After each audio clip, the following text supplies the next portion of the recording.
முதியோர்களுக்கும் ஸ்பெசிஃபிக்காக ஒன்றும் சொல்லலை, இளைஞருக்கும் இளைய வயதினருக்கும் ஒன்றும் ஸ்பெசிஃபிக்காக சொல்லலை. 7 ரேர் டிசீஸை பற்றி பேசியிருக்காங்க. இதில் வந்து குழந்தைகள், பிறந்த குழந்தைங்களுக்கு வந்து இந்த வியாதி வந்து அவங்க வந்து அந்த மெடிசன் நம்ம நாட்டில் கிடையாது. 50% மக்கள் வந்து மன உளைச்சல், மனநோயாளிகள் இருக்கிறாங்க.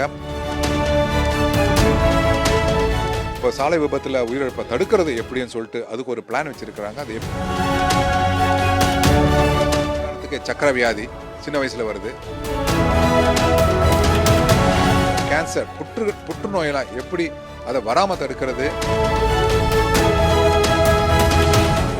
இளம் சமுதாயத்தை நம்பி தான் நம்ம வந்து வாழ்க்கை இருக்க போகுதுன்னு சொல்லிட்டு பேசினாங்க. ஆமாம், 2047 விக்ஷித் பாரத்னா one of the powerful countries இந்த வேர்ல்டு, எக்கனாமிக்கலி பவர்ஃபுல் கண்ட்ரிஸ் இந்த வேர்ல்டு, அப்படி தான் நம்ம எதிர்பார்த்தோம். அதுக்கு வந்து நம்மளுக்கு வந்து ஹெல்த் இந்தியா தேவை. ஹெல்த் இந்தியானா இன்றைக்கி வந்து முக்கியமாக பார்த்திங்கன்னா பாப்புலேஷன் அதிகமாக இருக்குது. அதில் 50% இளைய சமுதாயம் இருந்தாலும் முதியோர்கள் பாப்புலேஷன் இன்க்ரீஸ் ஆகிட்டு தான் போகுது. அதனால் எல்லாத்தையும் நம்ம கவர் பண்ணணும்.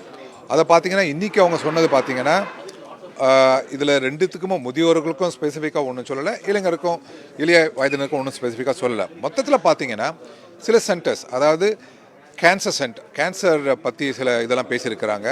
சில கேன்சர் ட்ரக்ஸுக்கு முக்கியமாக 17 விதமான கேன்சர் ட்ரக்ஸுக்கு வந்து கஸ்டம் டியூட்டி, அதாவது ஒரு 10% எக்ஸம்ஷன் கொடுத்துருக்குறாங்க. இதை தவிர பார்த்திங்கன்னா அந்த ட்ரக்ஸுக்கெல்லாம் ஜிஎஸ்டியும் இருக்குது. அது எக்ஸம்ஷன் கொடுக்க போகிறாங்களா என்னன்னு தெரியல. அதனால் எப்படி எவ்வளோ கம்மியாகும்னு தெரியல. இரண்டாவது முக்கியமாக பார்த்திங்கன்னா சில ரேர் டிசீசஸ் பற்றி பேசியிருக்கிறாங்க. இது வந்து நம்ம அடிக்கடி நம்ம பத்திரிகைலாம் பார்க்குறோம். 7 ரேர் டிசீசஸ் பற்றி பேசியிருக்காங்க. இதில் வந்து குழந்தைகள், பிறந்த குழந்தைங்களுக்கு வந்து இந்த வியாதி வந்து அவங்க வந்து அந்த மெடிசன் நம்ம நாட்டில் கிடையாது. வெளிநாட்டிலேருந்து கொண்டு வரதுன்னா 50 லட்சம் 1 கோடியே கூட ஆகலாம். அந்த மாதிரி மெடிசன்லாம் இம்போர்ட் பண்ணுறதுக்கு கஸ்டம் டியூட்டி எக்ஸம்ஷன் கொடுத்துருக்குறாங்க. அது நல்லது. தொலைநோக்கி பார்வை பார்த்ததுன்னா நம்மளுக்கு ஃபார்மா இண்டஸ்ட்ரிக்கு ஒரு பூஸ்ட் கொடுத்துருக்காங்க 10,000 crore பற்றி. அதை பற்றி இல்லாமல் அதில் research and development, clinical trials, drug control centers கொண்டு வர போகிறாங்க. மென்டல் ஹெல்த் பற்றி பேசியிருக்கிறாங்க. மென்டல் ஹெல்த் பற்றி பேசுகிறதுனா இன்றைக்கி பார்த்திங்கன்னா கிட்டத்தட்ட 50% மக்கள் வந்து மன உளைச்சல், மனநோயாளிகள் இருக்கிறாங்க.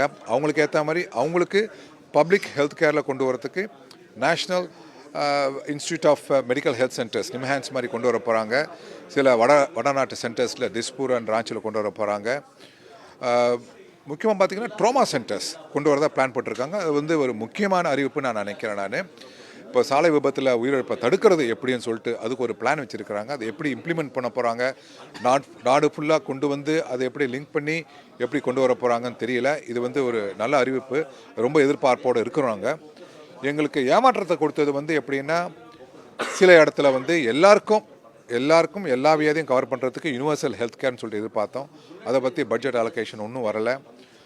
கிராமப்புற மக்களுக்கு எந்த விதத்தில் எல்லா வியாதியும் எப்படி அவங்களுக்கு வியாதியை ட்ரீட் பண்ணுறதுக்கு எப்படி அவங்க பட்ஜெட் அலோகேஷன் பண்ணுறதை பற்றி சொல்லலை.